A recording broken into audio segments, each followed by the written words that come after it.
Guys, so today we're going to cover two slightly more advanced Python concepts called generators and decorators. Knowing how to use these is pretty important, and it's going to take your coding to kind of that next level. Okay, basically it's going to save you time in terms of when you write your code, and it's actually going to make your code more efficient.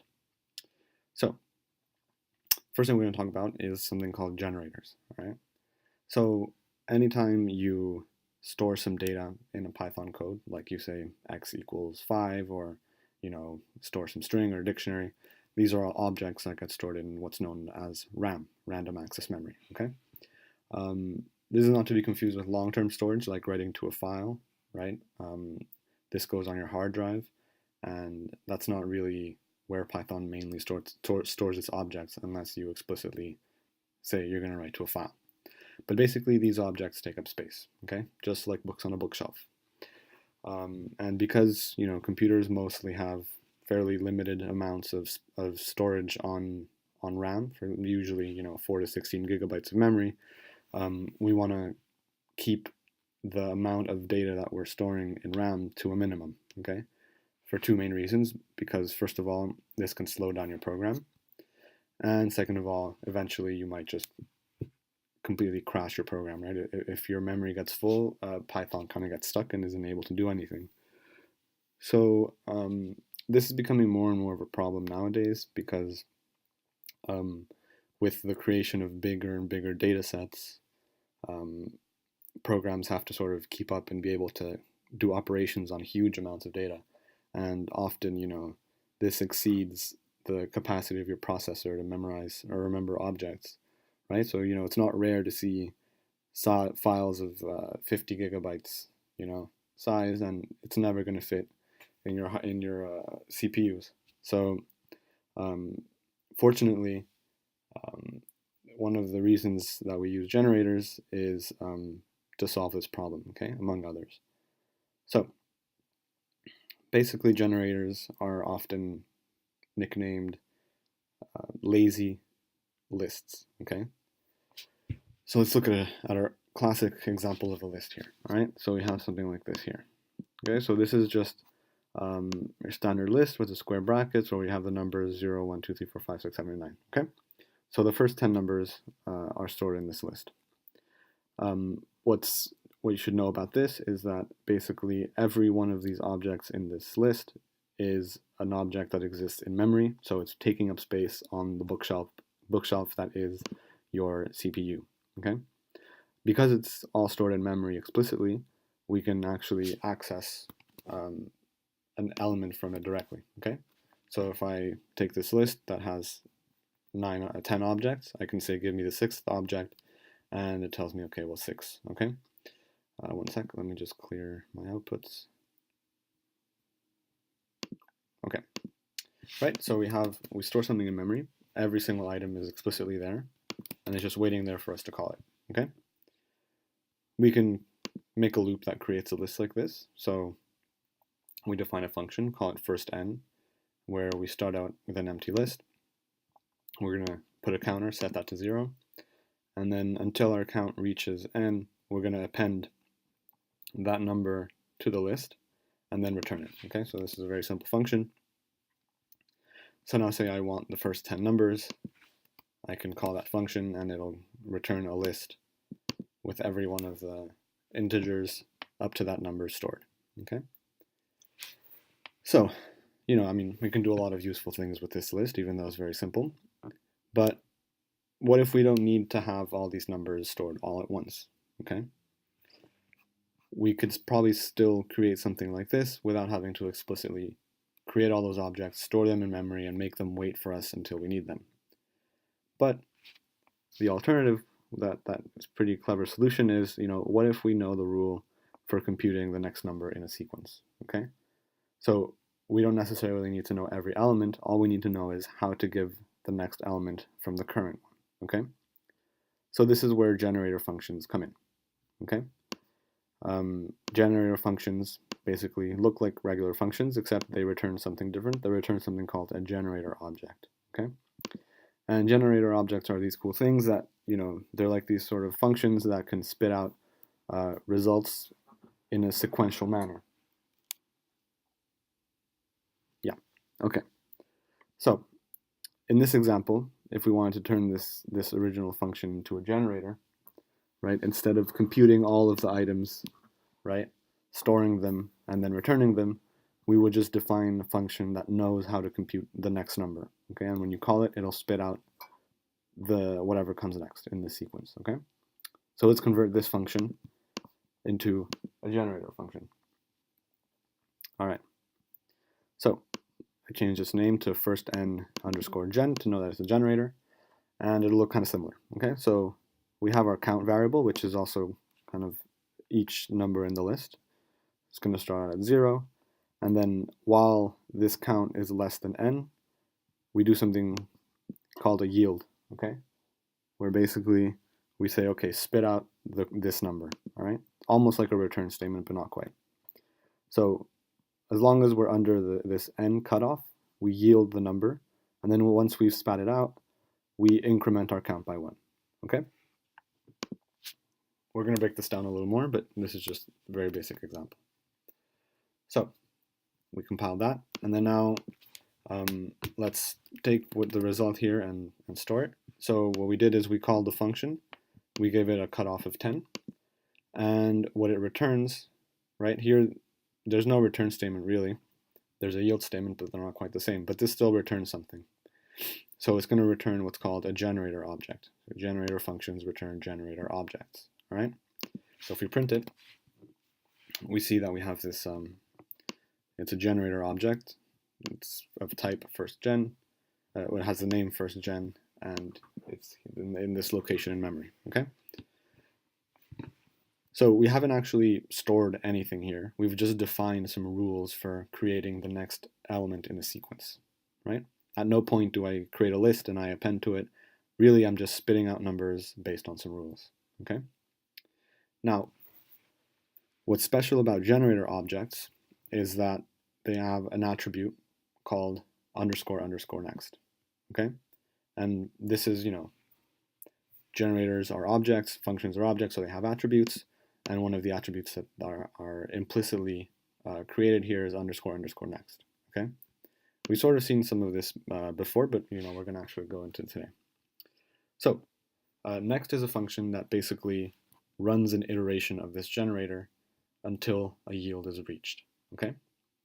So if I were to call this attribute of the nums function, right, of the nums generator, I say dot underscore underscore next, I would get 0, okay? So what happened here was I took this object, I called this attribute underscore next, and it started running it, okay? So it gave it the value, it has a value 10 when I initialized it, so we know we're going to go up to 10 here, and it runs. So it goes, okay, count equals 0, it goes into this while loop, it checks 0 is less than n, that's true, and then it hits a yield statement, okay? So yield means sort of return whatever is after the yield statement, okay? In this case, it's this variable count.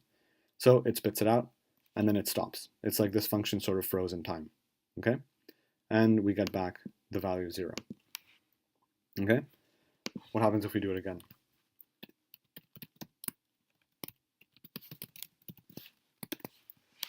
We get the number 1, okay? So we got the next item in the sequence. So if we go back to the function, what happened then the first time we called next is, we started running, we went into the function, count equals 0, while count is less than n, we yield a number, and then it interrupts, okay? It freezes and it waits for us to call next again, okay? So this is why we stopped at 0. And then here I call it again. What happens when you call it again is you continue the execution. So you start off from where you left off. So we left off here after the first call, right? We continue, we increment count by 1, okay? And then we're in a while loop, so we go back to the top, we evaluate this condition, now count is equal to 1, it's still less than n, and we reach the yield statement again, we pause, okay?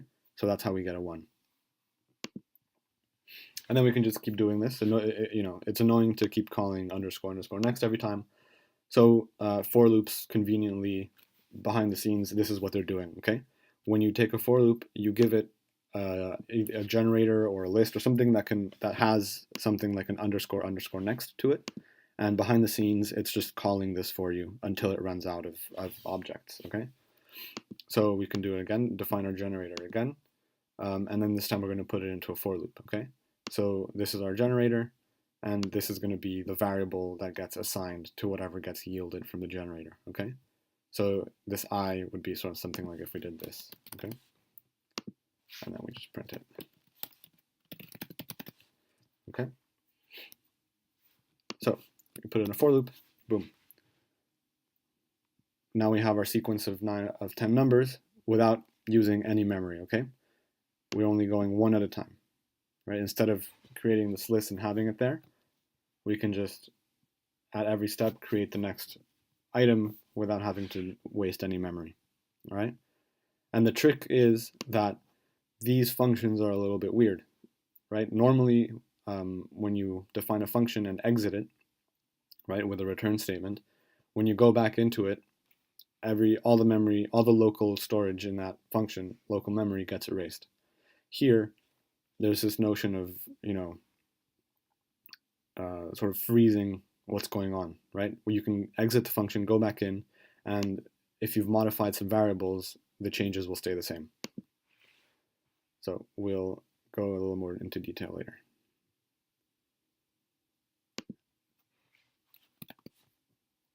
So something to note with generators is that once you've pulled all the items out, right? So the generator only knows how to give you the next item given its current state, right? So at the end here, it reaches 9.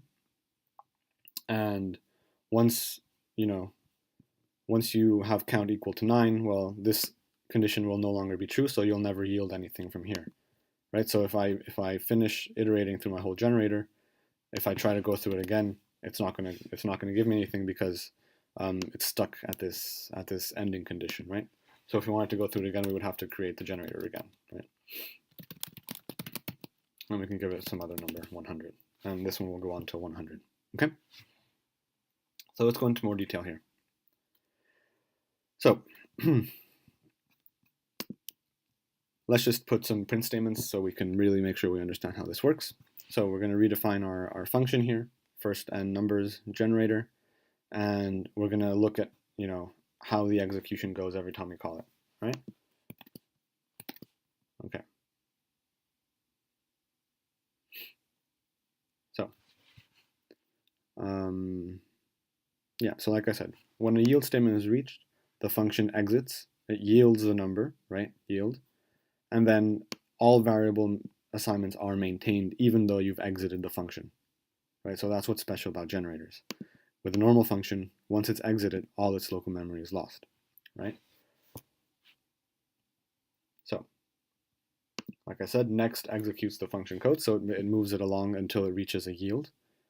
And like I showed you here, for example, if I run this, right, we see the print statement before loop. So the first time I call it, we get here, we print this, then we go into the loop, we print this, and then we hit yield, and we stop, right? So that's why all we see is yielding the number, and then we see the actual number itself, right? The next time resumes the execution of the function. So we should print, we start off from here now, I'm back, I'm incrementing the count increments, then there's no yield statement until it repeats the loop body, prints yielding number, and then hits the yield statement and it stops, right? So it's back, increments the count, yields a number, and it stops, okay? So again, we can go through this again with a for loop, right? The cool thing is that, the generator sort of waits for you to call it again, right? So I could, pop off a number from it, run some other code, right? Define a dictionary, do some stuff. And if ever I need the next number in the sequence, I can just again call, and it'll still be the next number, right? It remembers where it was last time, right? Okay, that's definitely not Python, but stop iteration. Yeah, okay, so this exception, stop iteration, happens when you run out of numbers. I probably called nums too many times. Yeah. Okay, anyway, that's not important. Okay, so let's look at a more real-world example of generators. Like I talked about earlier, one very big application for generators is handling large data files. All right. So, usually when we load files, we need to have them in memory, right? Because we need to read their data and perform some operations with them. Like if I wanted to plot, some data points over time or whatever, I would need them to be stored as Python objects, right? Point is, the problem is a lot of times you have really big data files. So I found an interesting data set on Kaggle. If I open it here, I just went and looked for big data sets. This is a file containing all Python related questions on Stack Overflow, which I'm sure by now you guys are all very familiar with. So I basically downloaded the file. It's a CSV file. I'm remembering its path, giving it a name. And now I'm going to load this file into memory sort of the stupid way or the bad way by defining this function. This function is called LowDataList. It takes in a path and a file encoding. Don't have to worry about this too much, but basically it's kind of the way text in a file is interpreted. So the most basic way is to just say, okay, I'm going to use the open function. I'll give it a path, open it in read mode, and use whatever encoding I need. And I'll just read all the lines from the file, and then I'll close the file. Okay, and then I'll return the lines. So what that does is this read lines basically reads the entire file, stores every line as an element in a list, and then close it. Okay, so now I'll run it. Okay, so that's saving the function. Now if I want to call it, so I'm going to load data as a list. I'll give it the path, which is this questions.csv, which is what I downloaded from Kaggle. It has a different encoding. It's called Latin 1 encoding. Don't worry about it, but basically I just had to specify that so it doesn't crash. So if I want to do that, it might take a minute because what's happening is it's loading all of the file's contents, which is about, let's see how big this file is. Questions. So it's about 300 megabytes, I think, compressed, so it's probably a bit bigger. So it's a pretty big file. And it's basically storing all of this in RAM, right? And RAM is expensive. We don't have too much of it, so it's taking its time to load it. Okay, so it's been loaded. Now, if I wanted to print the first 10 questions, here we go. I returned a list, so this questions equals the return of this function, which is just a list, and I'm printing out the first 10 items. So we can see what we have here looks like a list. Okay. Meaning it's all explicitly stored in RAM right now, so I can just access it, directly. It's all there for me to use, which is a good thing, if you want to just have quick access and direct access. But it takes up a lot of memory, okay, and it can be really slow. So usually it's recommended to not do things this way, right? If I wanted to see what type this is, I can see that it's a list. But usually, we want to do things one line at a time. Okay, so this should make you think of generators. So I'll define another function, which is going to be a generator function. You can recognize them because they have the word yield in them. And it's going to be called LazyRead, right? Because, generators, you can think of them as sort of lazy lists because they don't actually compute anything. They just know how to compute something, and then, you just ask it to compute something, and then it does it. It doesn't actually go ahead and do the whole job like this thing, right? This actually reads the entire file, so it's kind of doing a little bit of overkill. The generator will only give you one line at a time when you ask for it, okay? So this function LazyRead, again, looks the same. It takes a path. Here is going to take a number of lines, so this generator is going to give you the first, however many lines you want. And okay, so we open the file handle. Again, we just use the open function, we give the path, and what this does is it gives us access to the file, okay, and then we can perform operations with the file. So since we want to read a fixed number of lines, we just say line count equals 0. Actually, we don't even have to. Let's just read as many lines as we want. Let's go to infinity. Okay, forget about the counts. I'll just put this in a while true loop. Okay, so it's going to go on forever until it runs out of lines. And whenever, so in this loop, we're just going to yield file handle dot read line. Okay, so the dot read line, what it does is if you have an open file, right, it just reads the next line from the file. Okay, so it just goes and grabs one line from the top and gives it back to you. And then this we don't need, whatever.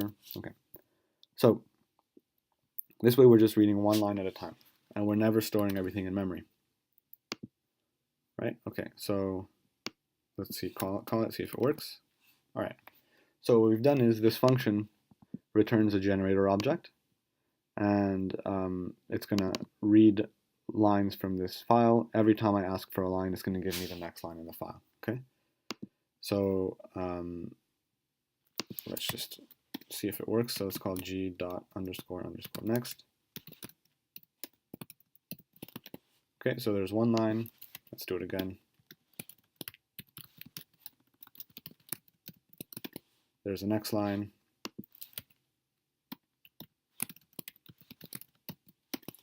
There's another line.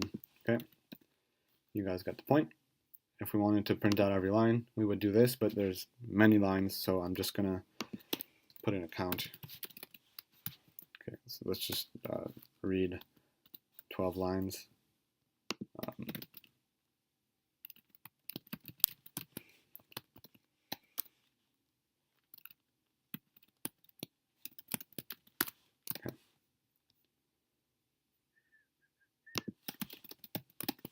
Okay, so there we go. There's the first 12 lines of this file, right? With a much smaller memory footprint.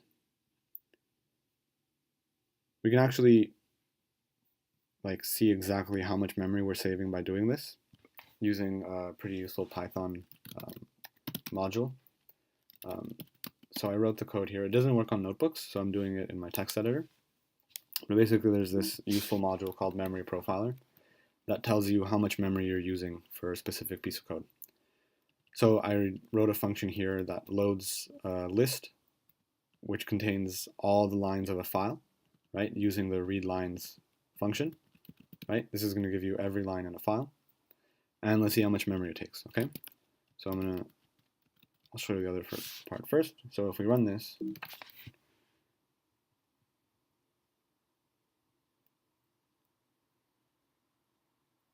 it's going to take a bit of time. Again, because it's writing to memory. There we go. Okay, so it says on line 5, where you said, you took a file and you said read all of its lines and store them in memory, you actually used up 400 megabytes of memory, which is quite a bit. Now, if we comment this out and then instead do the lazy reading using generators, we should see that we're using a lot less memory here. Actually, we're using basically no memory because the memory profiler is not even recognizing that we're using any memory here.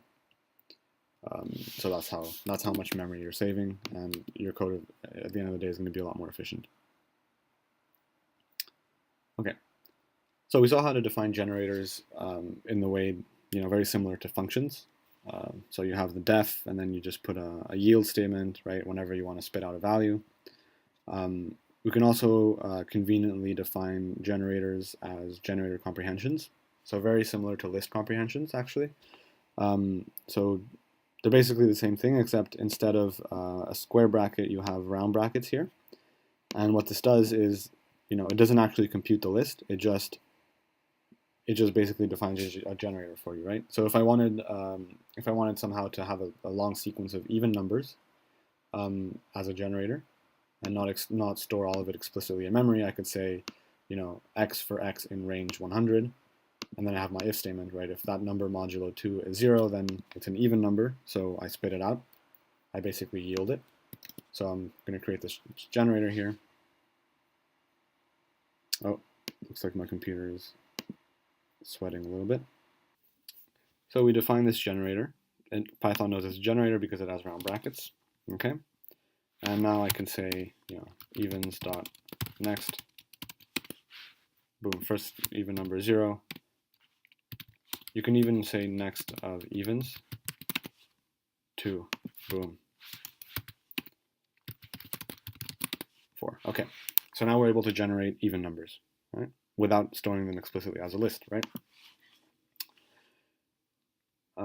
Now, so yeah, so basically that generator comprehension is equivalent to something like this, right? So where we define the generator function, and while we're under 100, if x is equal, modulo 2 is equal to 0, we yield x, right? And then when we come back into this, we're going to increment by 1 and restart this loop, right?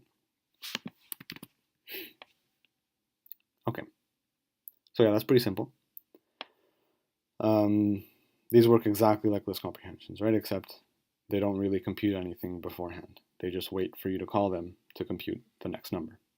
Another cool example of generators is of where we could use generators is defining these really famous sequences of numbers called Fibonacci sequences or Fibonacci numbers. Really very simple pattern. You basically start off with 0 and 1, and then every time you get to the next number, you just have to add up the last two. So 0 plus 1 is 1, then 1 plus 1 is 2, then 2 plus 1 is 3, 3 plus 2 is 5, and so on. So if you wanted to see the formula, it's right here. It's just n minus 1 plus n minus 2 gives you n, right? N minus 1, n minus 2 gives you n. Okay, and really cool thing, if you take squares where each side of each square is one of the two like consecutive Fibonacci numbers, you can actually arrange it to make this cool spiral, okay? And it comes up in a lot of places in nature. So let's do that as a generator function, right? So like I said, we start off with our two numbers being 0 and 1, right? The first two numbers in the sequence. And then we just continue forever, yielding a, which is going to be our current number. And then at the end, every time we yield, we have to just reassign. A becomes b, which is our next number, and b becomes the sum of the last two numbers, a plus b. Okay. So just take a minute to understand this if you're curious about it. It's pretty neat. So now we can actually just generate Fibonacci numbers, right? I create this generator, which takes up no memory, and then every time I call it, it just spits out the next number, right? So there's your Fibonacci sequence. Okay. Now, another sort of thing that's tangentially related to this is using iterables as function arguments. We sort of touched on it in class before, but I wanted to go over it again. So, whenever a function takes a list of positional arguments, so for example, this function that defines a polynomial, so it's going to take three numbers, a, b, and c, and it's going to return, you can return generator, so this is going to return a generator comprehension, where you have ax squared plus bx plus c, just your typical, second degree polynomial. And this is going to do it for 50 times, okay? So this is a generator that's going to spit out 50 values from this polynomial function, given these three positional arguments, okay? So imagine we want to use these coefficients, right? 1, 2, and 3. Let's do 2, 2, and 3. Now we can create a generator here by, calling our function and giving it our arguments as a list. So you can give a function that takes, this function takes three positional arguments. If you have a list of three things, you can tell Python to actually just directly use that list as the arguments without having to put them separated by commas, right? So Python basically what it does when it sees this star is it unpacks this list and places it as a positional argument on this function header, okay? So that would effectively be the same as this, for example. So calling this function polynomial, where you individually give each number as a positional argument, right? So yeah, anyway, that's just calling the function to show you that it works. And you can do the same thing with generators, actually. So if you had a generator function, like argument generator,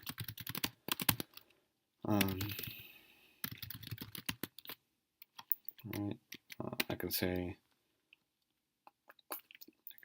polynomial star arggen, and say I get back this generator object, right, which is what this thing returns.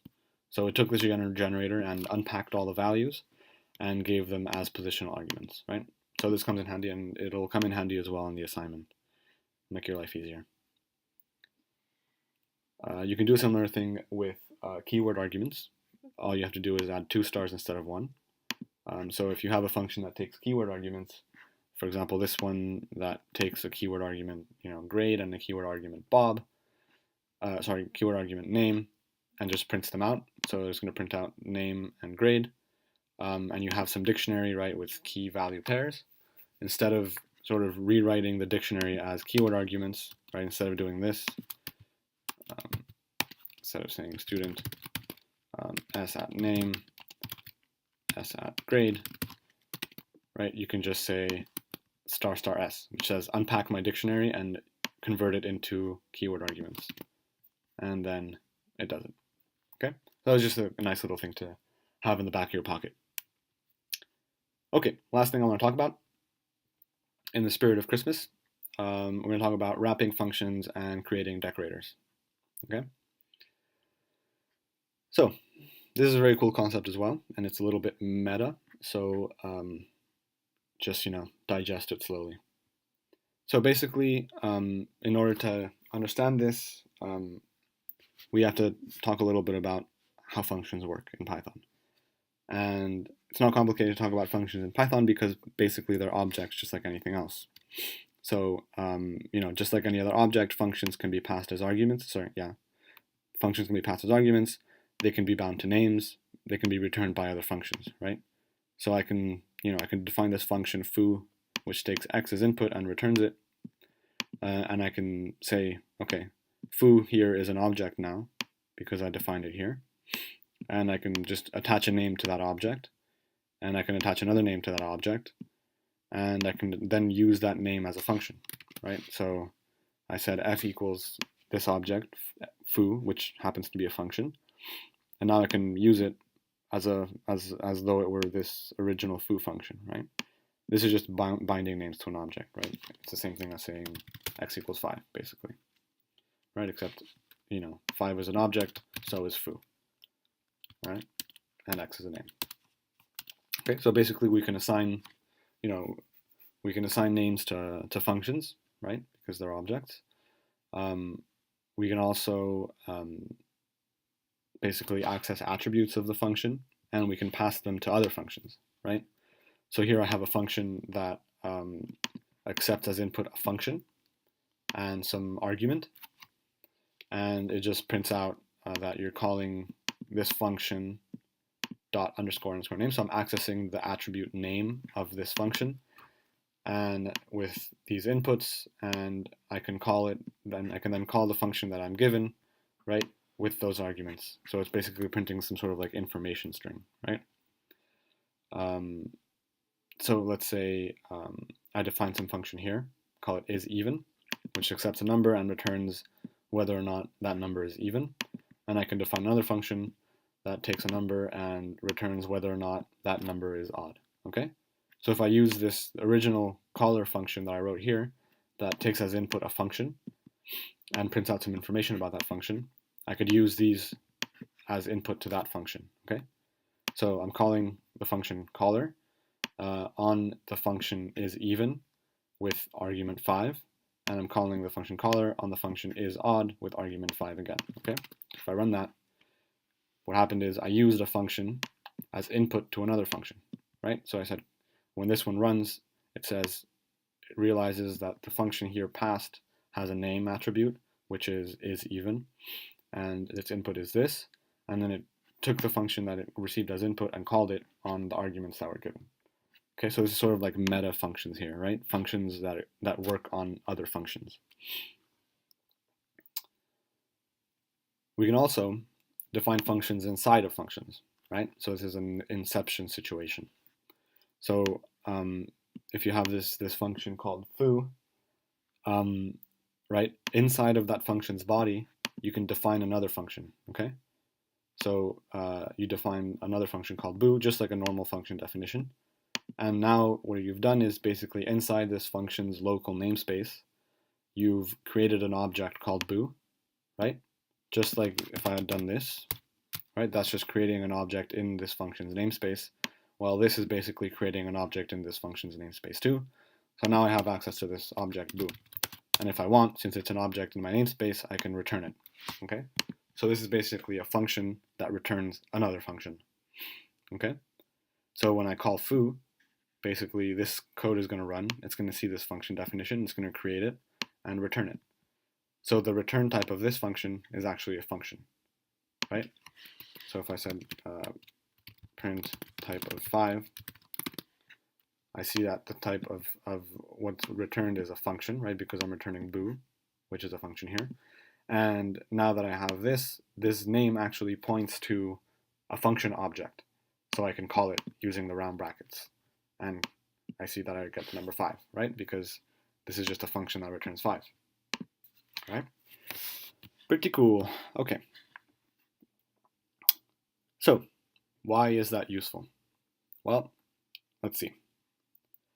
What if I want to know how long a function takes to run, right? This is, something that a lot of people are interested in knowing, and usually when you're writing code, it's one of the most important things to keep in mind and be aware of. So, Python gives you some useful functions for that. The time module is one of them.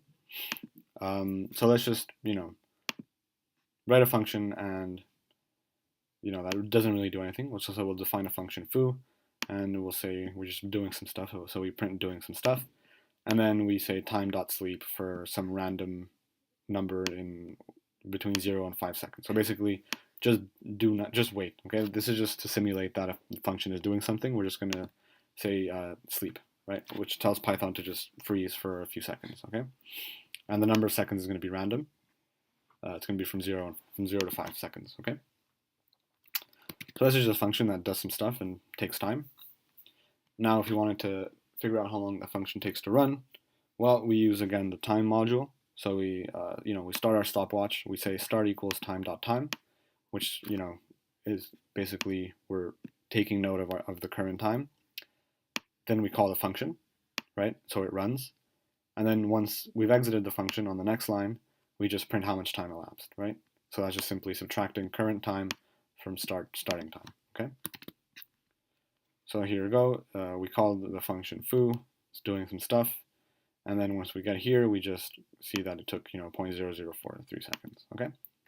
So this is some code to time a function. Very nice. Now, what about when I want to time a different function? Let's say I write another function somewhere else. I also want to know how long it takes. Well, I would basically just have to do the same thing again, right? I'm doing some other stuff. I simulate some, that it's taking time here. So now I basically have to do the same thing. I have to say start equals time.time, call the function, and then see how long it took, okay? Looks like this one's a bit slower. Okay, it took 2 seconds, right? So basically, we're seeing one of these big faux pas here of repetitive code, right? This code is identical to this code, except for that it's working on a different function, okay? But basically, everything around it is kind of like this wrapper, right? You're taking a function and you're wrapping it with some code around it. See, this is one part of the wrapping, and this is another part of the wrapping, okay? And we want to be able to streamline this without having to rewrite this same code, okay? Because this is kind of something that we're going to want to be doing pretty regularly.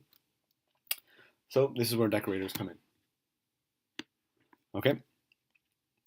So we can think of decorators as functions that create other functions, but that have been decorated or wrapped with some useful code around it, okay? So you can think of them as sort of like a little factory of functions, all right? So here we go. This is my decorator function, all right? It's a function whose input is another function, and inside of that function, we're defining another function, so inception. And what happens is we're creating a function, a different version of the function that we accept as input that has this extra wrapping around it, okay? And that wrapping in our case was that we wanted to time how long that function takes to run, okay? So here's the code, right? You start your stopwatch, you call the function, and then you print out how long it took, right? Because now this function is basically an input to the outer function, it could be any function, right? Whenever I call this timer function, I can pass it, I can either pass it foo or I can pass it boo, and it'll behave the same way, right? Because it just calls it, right? So that's pretty neat. So again, let me just define a stupid function that doesn't do anything. It just waits for 3 seconds or less. And now let's take our function that does stuff and wrap it, okay? With our little timer, with our timer decorator, all right?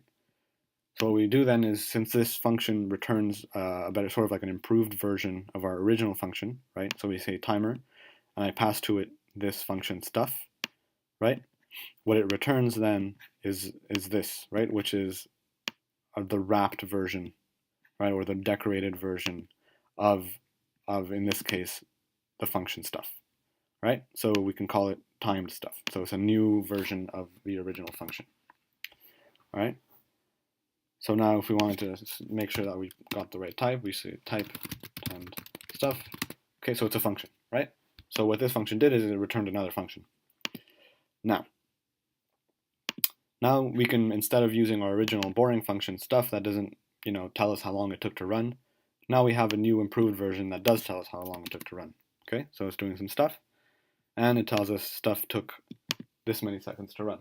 Okay, so basically decorators are just a way to transform sort of a plain function and into something with a little more functionality, or that gives us some extra information, right? In this case, we chose to wrap it with this code around it, but you could have put whatever kind of operation you wanted to execute around the function. Okay, and I'll give you some other examples in a bit. All right. So, now we don't have to repeat the timer code, right? Because it's all in that wrapper. So if I had this other function that does some other stuff, and I wanted to wrap it, I just pass it through this timer function that's going to spit out a timed version of my first function, and it automatically tells me how long it took to run. Okay? So that's really the main idea of decorators. Python makes dealing with decorators a little bit simpler by giving us the @ operator. Okay? So the @ operator just saves us a little bit of time in basically eliminating this step. Okay? What happens with decorators is, once you've defined a function that takes as input a function and returns a new version of that function, right? Like this. This is our decorator. You can use it using the @ operator on any other function that you define, okay? And it'll automatically do this step, the step of passing it to the decorator, right? And obtaining a new version and then calling that, okay? Well, not the calling part, but the part of just transforming the function. It takes care of it for you, okay? So if I say that I want to decorate this function with my timer decorator, all I have to do is one line before the definition, I put @timer, and it'll automatically take care of transforming the function for us. So this is just a function that computes Fibonacci numbers up to 10, I think, right? It could be any code. And then if I run it, okay, it prints numbers and it tells me how long it took to run. Okay, I didn't have to write any extra code around this function or anything. All I had to do is define my decorator once. Right? So that's pretty convenient. Okay, so there's other useful cases for decorators. For example, I put a link here. If you wanted to make sure that a function, for example, takes in a certain type as input, you could define a decorator that checks the arguments to a function and then outputs true or false, or produces an exception if all its inputs aren't integers, for example. So if I wanted to define a decorator that does that, and I wanted to make sure that my function only accepts integers, I can say something like, right, @integer, and then that would ensure that this function only accepts integers, right?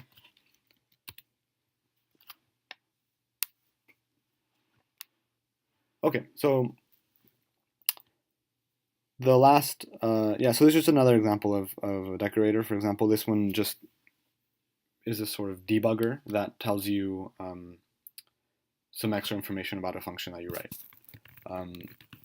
So here, this is my decorator. I called it debug. It takes as input a function, and it creates a function called helper, whose input is a bunch of arguments. And basically, it just tells you the name of the function that you called and which arguments you used, okay? And then it calls it for you, right? So if I have this function that multiplies two numbers and returns them, I can decorate it with my debug decorator. I can take this function which takes an arbitrary number of arguments and returns their sum. I can decorate it with the debug decorator. And then what will happen is whenever I call this function, this code will execute along with the rest of it, right? See, so this code, calling multiply on arguments 4, 5, right? Because I use these arguments, calling add on arguments 1, 2, 3, 4, right? So basically, I've just sort of enhanced how this function works by basically converting it into this function. Okay. Yes. Okay. That is all I wanted to say. I was going to talk about context managers, but I think that's just going to be a little too much for now, and that is all I wanted to say. So, thanks a lot, and see you guys next time.